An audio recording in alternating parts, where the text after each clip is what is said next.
Good morning, good morning, good morning, everybody. It is Marketplace Monday. I am Pastor Nick. Just want to thank everybody for joining. We're actually coming to an end as we talk about getting a raise or getting a promotion, finding a new job in 180 days.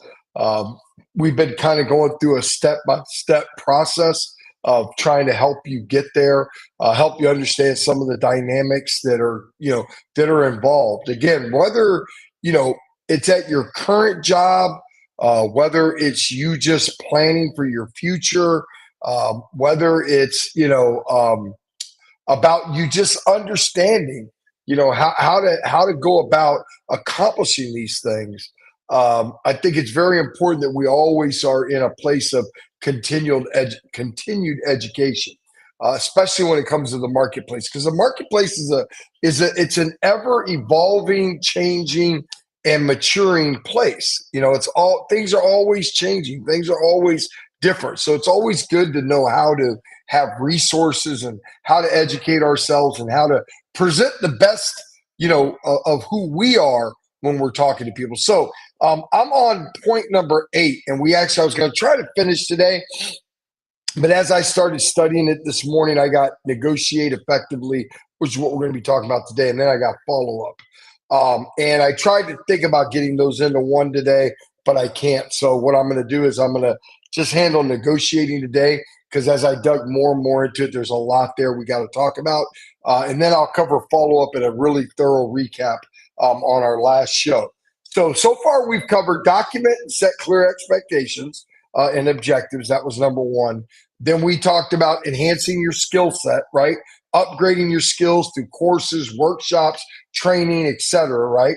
Then we talked about increasing your visibility, right? Taking on different tasks to give yourself visibility within your company or give yourself training, whichever one that is. I talked about documenting your achievements, starting to build your LinkedIn profile, starting to build your resume, starting to be able to tell your story, understand how to talk about what you've done and clearly articulate it, right? Then I talked about network strategically. So start to learn about building relationships. Listen, I'm going to tell you, 85% of jobs, 85% of promotion, 85% of new jobs, 85% of better jobs comes from word of mouth, comes from people that you know, comes from either somebody or somebody knows. Okay, there's this saying that you're 3 people away from meeting anybody in the world you want to meet. 3 relationships away from being able to meet anybody in the world you want to meet. And part 6, I talked about updating your resume, updating your LinkedIn profile. And then in part 7, last week, we talked about preparing your case. So today I want to talk about negotiating your salary, right?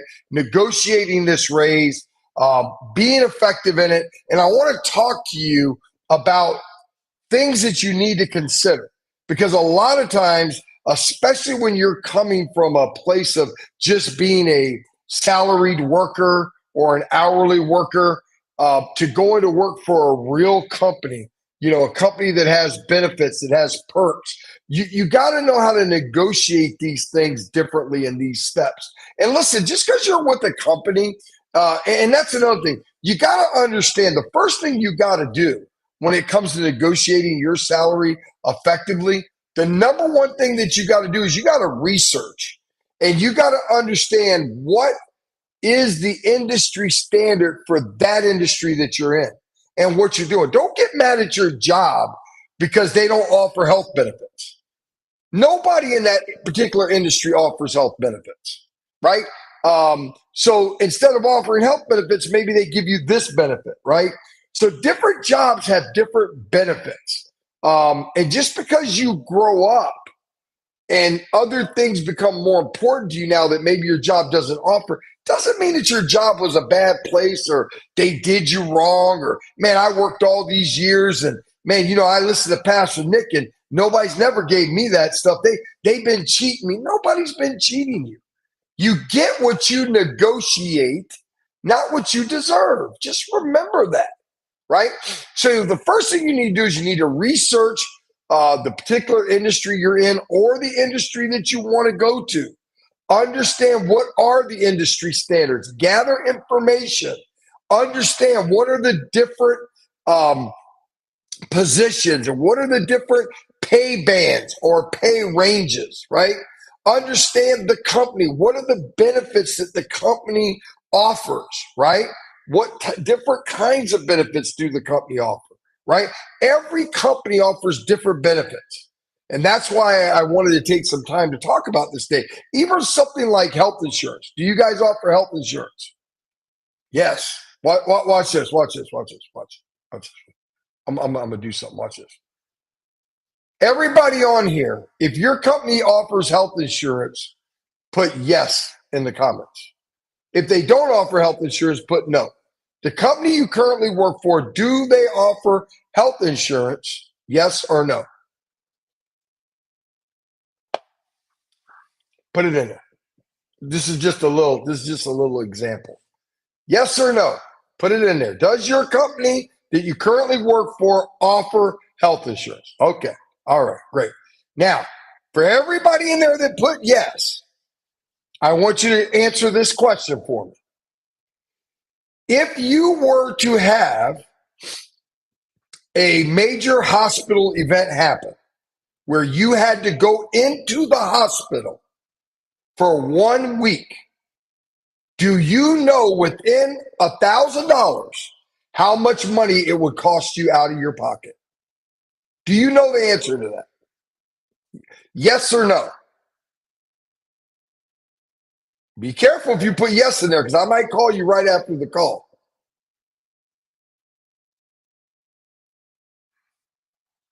Okay, Jen says $200. If she goes in the hospital for a week, her total out of pocket would be $200. Okay, so I'll call Jen out on the show. Jen, I want you to go and do the research. I know the company you work for. I don't know anything about your benefits package, nothing. But I promise you it's going to cost you more than $200 out of your pocket. But you go do the research. Go to your HR. Tell them if I go into the hospital, if I have a major issue, a heart attack, just any kind of life issue, they will put you in the hospital for a week. What would my total out-of-pocket expense be? You go ask them that.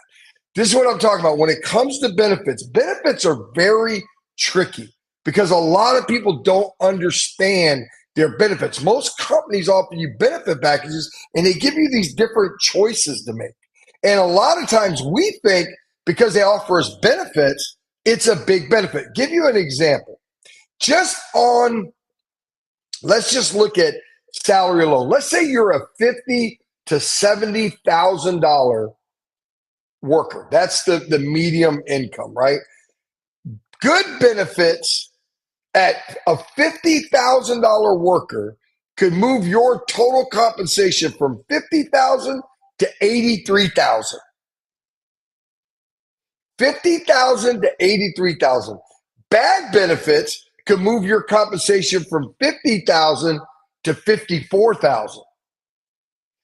A benefits package could literally mean the difference of almost $20,000 to $30,000 in compensation when it comes to the company that you work for. But sometimes some of you are so fixated on, am I going to make $55,000 a year or $60,000 a year, that you'll take the $60,000 a year and the $55,000 a year by the time you really go through and you look at it would actually pay you more money in the long run. Okay? So some of the benefits that we need to consider when we're thinking about benefits, I want you to write these things down. Well, you have to write them down because they'll be in the handout. But things that we don't consider, disability, right? So Jen, let's take you for instance. You're the sole breadwinner in your household, right? James depends on you 100% for his living, for his survival, right? So disability in that case is a big benefit to you. When I was younger and Fran was staying home watching the kids, I was the only breadwinner. So if you're the sole breadwinner or you're the majority breadwinner, disability insurance is huge. And most good companies will give you a certain level of disability insurance for free. And for a very small amount of money, they'll allow you to buy the maximum or buy more, which in most cases will give you at least 80% of your salary in the event of you getting short-term or long-term disability. So disability is one. Second one, life insurance. Most good companies will give you some life insurance for free, up to a year's worth of your salary included, right? But another great thing that they do, especially for us older folks, more mature, if you're over the age of 45 and you've had some health challenges, life insurance can get very expensive, and sometimes you can even be uninsurable. But a good company will offer you the ability in most cases to get between 5 and 10 times your base salary in additional life insurance that you purchase, but it does not require a physical. Something very important based on your age, right? If you're young, if you're 20 to 30, Jen's got a daughter named Zab. Zab, if you're on, for Zab, disability insurance isn't a big thing. For Zab, life insurance isn't a big thing right now, right? So this is all relative to where you are in life, right? But then we got health insurance. And the difference of health insurance is vast, based on the type of insurance that your company has, the policies that they can offer you. Is there co-insurance with them? What is your real out-of-pocket expenses? I mean, you really got to understand all of that stuff to understand what your true costs are, right? And I challenge you all to do exactly what I said. Go today to your HR and say, hey, if I have an event where I have to go into the hospital for 1 week, use anything. Don't get all weird on me. Well, Pat, I don't want to say if I'm going to have a heart attack. Just say whatever. If I have a heart attack, what would a 1 week hospital stay in the hospital cost me out of pocket? And go see what that is. And then look at, if you adjust it and got a better plan, how much more would it cost you? Now, again, if you have your 6-month savings plan and they tell you, well, the out of pocket will be 10 grand, right? But if you get this plan, it's going to cost you $100 more a month, but the out of pocket will only be 5 grand. Then you got to weigh that and see what it's worth. But the point I'm making for the purpose of this conversation is that's the difference of how much benefits can make, right? Another thing you need to consider, retirement plans, 401k matches. A lot of companies match 5 or 6% of your salary. That can be another $5,000 a year in a benefit. Here's another one people don't take into consideration: PTO time off. How many PTO days, how many vacation days, how many sick days you get given to you is very important. That could be up to an additional $7,000 a year of benefits. Some of us have been in the workplace so long and so used to getting PTO, you don't realize there are people out there who don't have PTO. When they take a day off, they have to pay for it. So how many PTO days you have? If you go to work for one company and they're going to offer you 7 PTO days, and another company is going to offer you 21 PTO days, look at the dollar value. That's 14 days. If you make $200 a day, that's what, 14 times 2, $2,800 additional real money, right? And then lastly, look at your bonus and your profit sharing. Bonus and profit sharing. So the one thing that you got to come away with, guys, is how to, and you got to practice this, clearly articulating your expectations in a confident and professional manner, right? You want to ensure that you are speaking clearly and you want to avoid misunderstandings. You also want to show flexibility. You also want to show, the ability to compromise, right? So you need to identify what are your areas of non-negotiability. Man, this is a non-negotiable for me. This is an area that it's very important to me and my family, long-term, short-term disability. That's something we got to have, right? I'm not flexible when it comes to that. And then things that you are flexible with, right? Be prepared to offer different alternatives to your employer. to help meet both of your needs, right? To just show them that that's what you're willing to do. The key when it comes to negotiation, folks, is number one, have good data. Have good data. Know what you're talking about. Know your market. Know what's going on in your market. Know what's going on in your specific market in Orlando. Understand benefits and how benefits work. I mean, you can talk to people on here. I've talked to people on here about benefits. I remember one time having a conversation with Dean, and I'm giving Dean information to ask them, and they can't even answer Dean. Well, we really don't know that. Some of these managers, when you go through this course, you're going to be more prepared than they are. You're going to ask them questions they don't even know about their company. Encourage them and challenge them to go find these things out because they're very, very, very important. Amen. Listen, I love you guys. I hope this has helped. Next week, we're going to talk about, it'll be our last one, we're going to talk about follow-up. How do you properly follow up?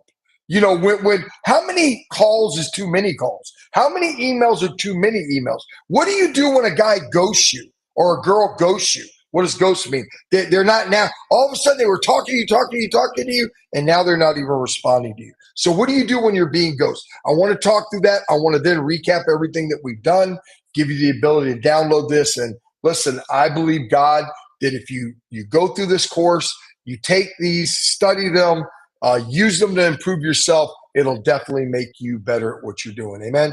Listen, I love you. I love you. I love you. I hope this has been beneficial to you today. Until Wednesday with Pastor Franny, this is Pastor Nick saying, enjoy life.